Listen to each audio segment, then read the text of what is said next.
Hello, my name is Sam Beasley. I'm 28 years old and I was born in Oxford and I'm from the UK.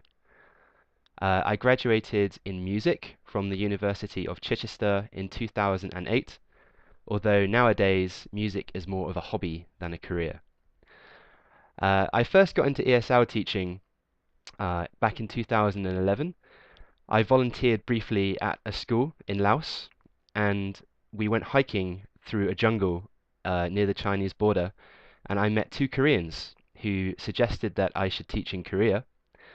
And then when I got back home, I actually met another friend that had done the EPIK program.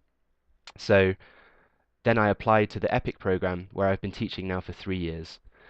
My main motivation to move to the GEPIK program is simply because I want a new experience. I've lived in the countryside now for 3 years, so I would like to live nearer to Seoul and the city. I began my first job as an ESL teacher in May 2012. I got a job with EF Languages near where my parents live, actually on the Isle of Wight. So it was from this I realized that I enjoyed ESL teaching, and that's why I then joined EPIK.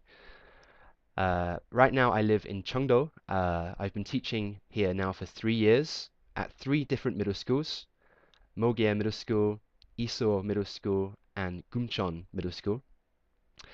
Mogie has larger classes, so with a much more mixed ability level. So I find that I need to tier the lessons more to appeal to different abilities and to mix the students so that stronger students help weaker students. I also find it's important to encourage the stronger students and also try to interact more with the shyer students so that they do the more productive skills in English, like speaking and writing. So I think this experience is transferable to GEPIK. I feel much more confident as a teacher now after having these experiences. When I plan my lessons, I try to make them fun and interactive. I think that's important to hold the students' attention and in order to deliver the English material more effectively also.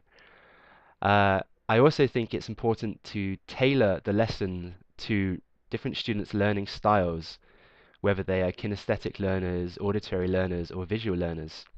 So I use a lot of visual and auditory cues when I teach to elicit information from students rather than teach in a lecture style. Weight,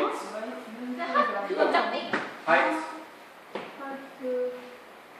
in meters, centimeters, size, and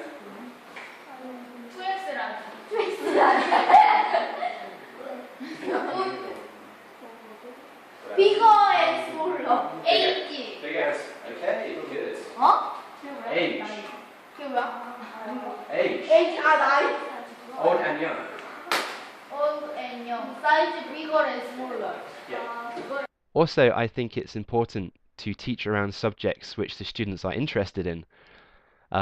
So, for example, sometimes I design a game around League of Legends or computer games for boys, or maybe for girls it's fashion or shopping or something like that. This way it inspires them to learn English more, to interact with it more outside of the classroom, and importantly, expand on their English skills using authentic materials in the real world, rather than just coming into a lesson for 45 minutes each week to learn English. Next January, I plan to begin my Masters in TESOL and Applied Linguistics with Portsmouth University.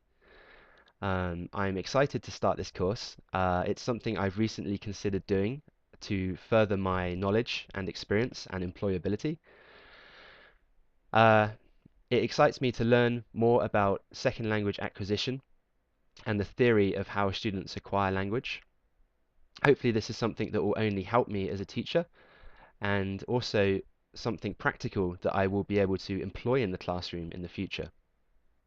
Also, I have a good relationship with all of the faculty members, staff, and students at all three of my middle schools. So, yeah, hopefully I will be able to integrate easily enough into a new school with the GEPIK program. Thank you for your consideration.